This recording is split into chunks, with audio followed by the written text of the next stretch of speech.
세월에 묻어둔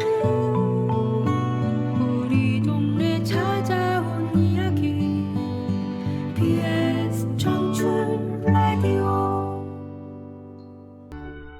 안녕하세요. 재미있는 역사 탐방의 최문산입니다. 경자년에 처음 방송을 하게 되네요. 그동안 잘 지내셨습니까? 새해가 시작되고 절반이 지나서야 이렇게 만나보게 되네요. 다들 건강하셨길 바랍니다. 우리의 역사 이야기를 전해드리는 이 시간, 들어두면 좋은 이야기로 시작해 봅니다. 공자의 제자 중자는 일일 삼성을 강조했는데요. 하루에 3번씩 자신의 행동을 반성한다는 뜻입니다. 첫째, 남을 도와주면서 진심으로 성실하게 도와주었는가? 둘째, 친구들과 사귀는데 신이 없는 행동을 한 적이 있는가? 셋째는 스승으로부터 배운 것을 제대로 익히고 활용했는가? 이렇게 말입니다. 자신의 행위를 스스로 반성하는 일에는 용기가 필요합니다.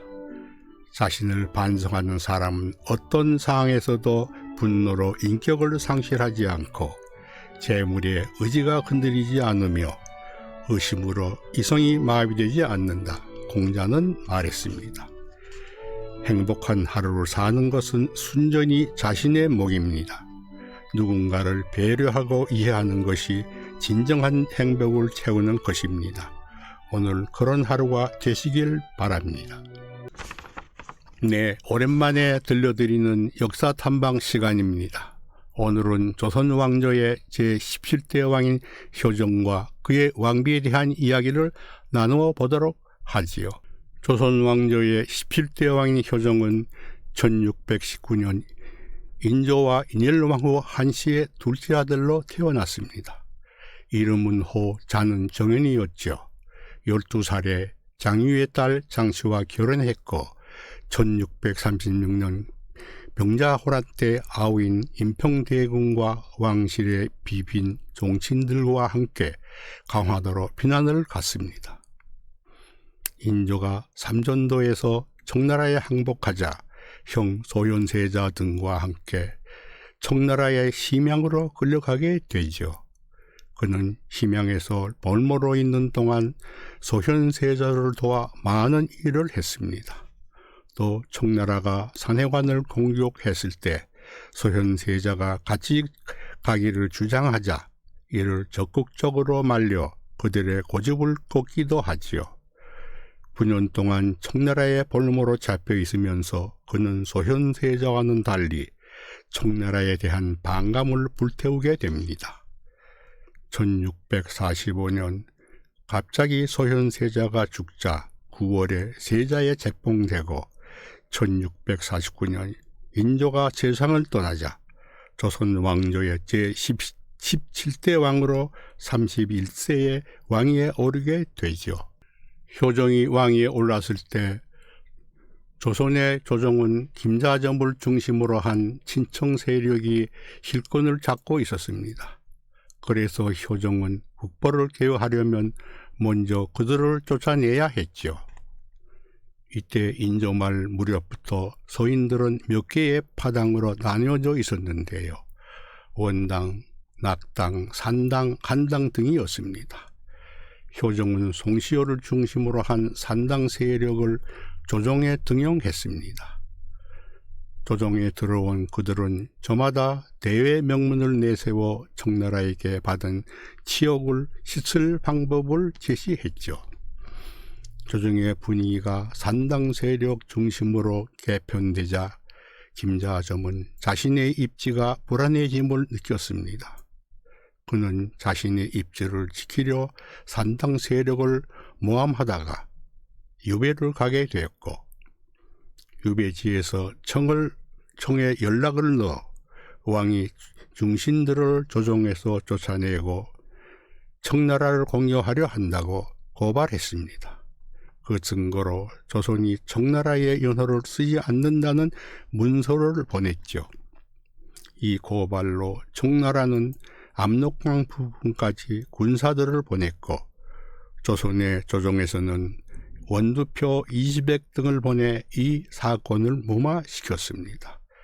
김자점은 여기서 그만두지 않고 또다시 역모를 꾸밉니다.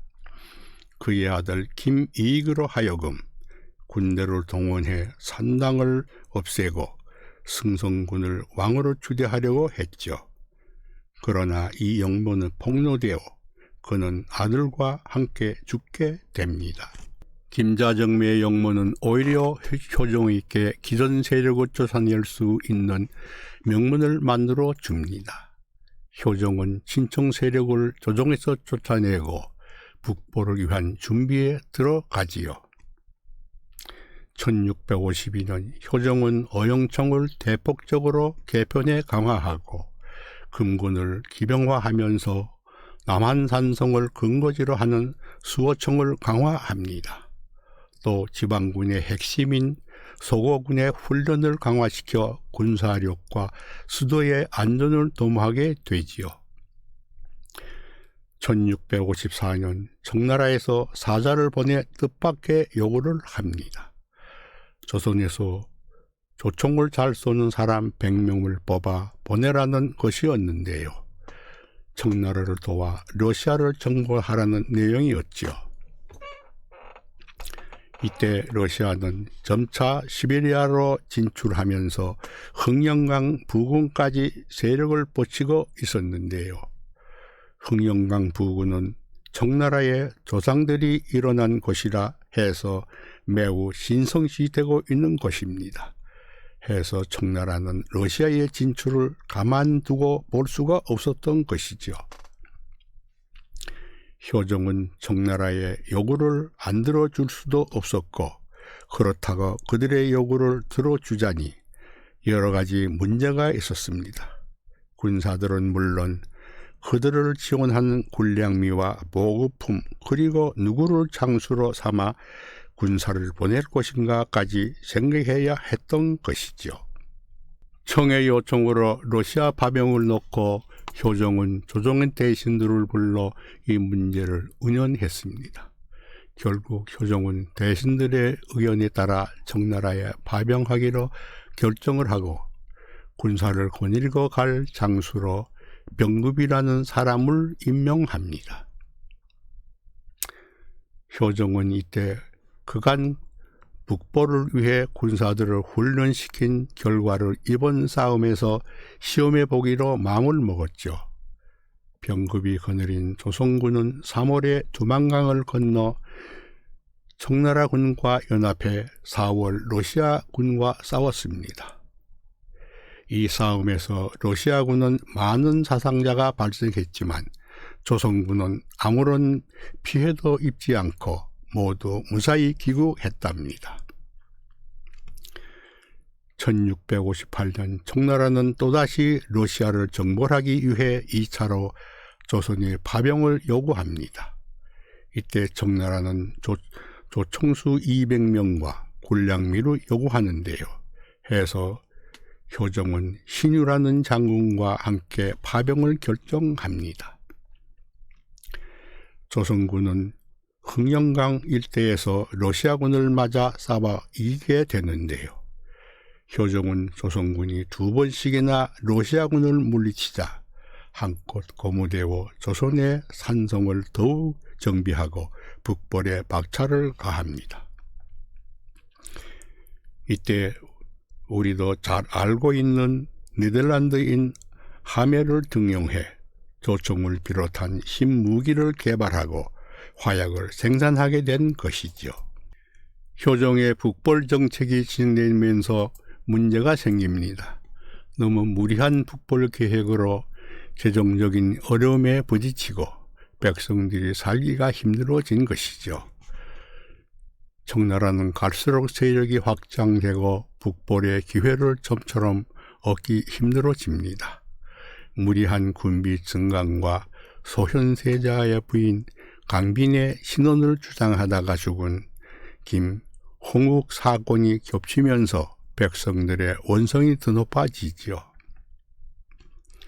1655년 북벌 계획에 의한 노비 추세 사업은 비판이 몹시 거셌습니다. 이 사업은 군수품을 확보하기 위해 시작된 사업으로 매우 엄격했죠. 하지만 백성들이 불만이 커지고 처음에는 북벌 계획에 찬성했던 대신들도 차차 등을 돌리게 됩니다. 삼전도에서 청나라에 항복한 지역을 경험했던 효정은 그 지역을 지키기 위해 북벌에 매달렸지만 국제 정세는 갈수록 청나라에 유리하게 전개되었고 나라 안의 재정은 부족해 많은 어려움을 낳았습니다. 마침내 북벌에 응대한 검은 실현하지 못하고 효정은 1659년 5월 41세에 세상을 떠나게 됩니다. 효정은 북벌을 추진하면서도 경제적인 안정을 위해 대동법을 실시했고 역법의 발전을 위해 대음력과 태양력을 결합한 시헌력을 만들기도 했는데요. 그의 업적으로 지금까지 존재하고 있습니다. 네, 재미있는 역사 탐방 조선 17대 왕인 효정에 대해 알아보고 있는데요. 이번에는 그의 왕비인 인선왕후에 대해 알아봅니다. 효정의 후비 인선왕후 장씨는 신풍 부원군 독수장씨의 장유의 딸로 1618년 12월에 태어났습니다. 인선왕후는 친정과 외가 모두가 절기가 곧은 집안으로 외가 쪽은 특히 정화파 집안입니다. 1631년 인조 9년 14살 때 13살인 복림대군이었던 효정과 가래를 올리고 풍한 부부인으로 봉해지지요. 1637년 인조가 삼전도에서 청태종에게 항복한 뒤 소현세자 내외와 남편인 복림을 따라 청나라의 볼모로 잡혀갑니다. 9년간 심양에 머물면서 많은 뒷바라지를 했는데요.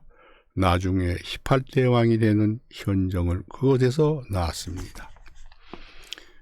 소현세자가 세상을 떠난 지 한 달 뒤 5월 복림대군 부부가 귀국을 합니다.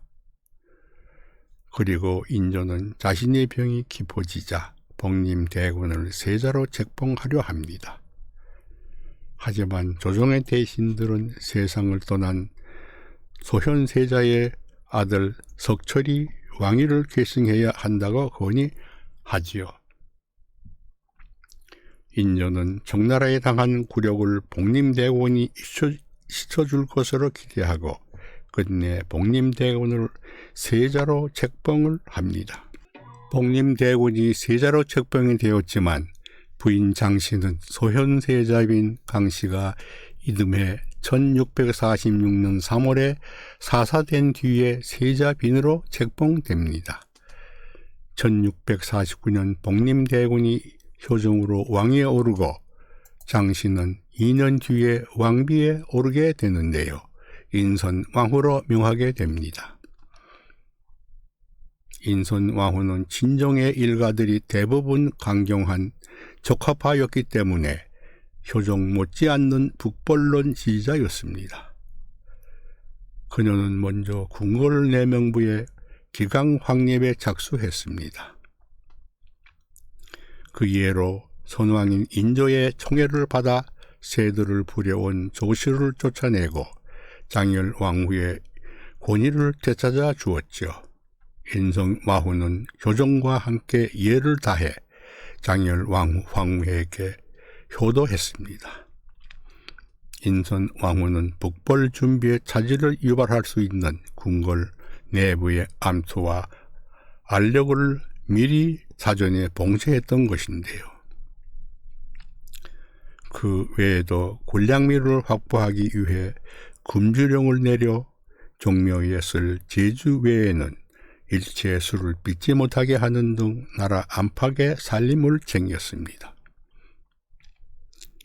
군사들의 전투복을 만들기 위해 군표를 거두는 한편 백성들의 반발을 막기 위해 궁궐에서 경로잔치를 벌이는 등 민심 회복에도 신경을 많이 썼습니다. 인선 왕후는 비상시에 군복의 옷감을 사용할 수 있도록 이불을 적색과 청색을 섞어 만들도록 했는데요. 이때부터 우리나라 이불에 2가지 색이 들어갔다고 합니다. 이렇게 남편을 섬기고 나라를 위해 보필하던 인선 왕후는 남편이 죽은 후 병을 얻어 1674년 1월 57세의 나이로 세상을 떠납니다. 그리고 효종이 묻힌 영롱에 함께 묻히게 되었답니다. 네, 오랜만에 들려드리는 재미있는 역사 탐방 시간이었습니다. 정말 오랜만에 여러분과 함께하는 시간이었는데요. 이렇게 일상으로 돌아올 수 있음이 참 감사합니다. 우리 민족은 언제나 역경 가운데 더욱 강한 힘을 보여주곤 했는데요. 이번에도 그런 저력을 보여주는 기회가 아니었나 싶습니다. 앞으로는 이런 일이 다시는 없기를 바라면서 오늘 하루도 여러분 모두 더욱 건강하시길 기원하며 이 시간 마치도록 하지요. 지금까지 아나운서 최문산이었습니다. 다음 시간에 다시 뵙지요. 안녕히 계십시오.